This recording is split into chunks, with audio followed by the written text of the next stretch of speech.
পরিষ্কার পরিচ্ছন্নতা ও পরিবেশের সচেতনতার বার্তা বৈদ্যবাটি থেকে তারকেশ্বর পর্যন্ত। শ্রাবণ মাস পড়তেই শুরু হয়েছে শ্রাবণী মেলা।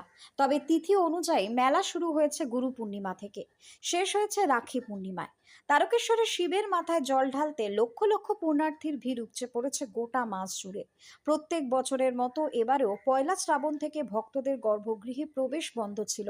বাইরে লাগানো হয়েছে চোঙা, সেই চোঙাতেই জল ঢেলেছেন ভক্তরা।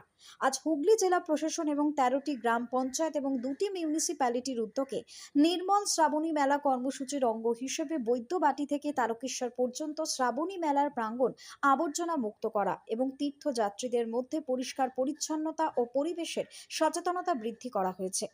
উপস্থিত ছিলেন রাজ্যের মন্ত্রী বেচারাম মান্না, ডিএম মুক্তা আর্য, এসডিও, মিউনিসিপ্যালিটির চেয়ারম্যান, গ্রাম পঞ্চায়েত এবং পঞ্চায়েত সমিতির জনপ্রতিনিধিরা।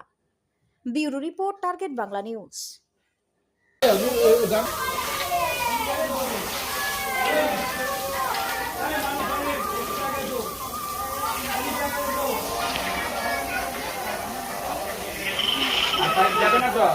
বৌদি বলুন। হ্যাঁ, তারকেশ্বর পৌঁছালাম।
যাও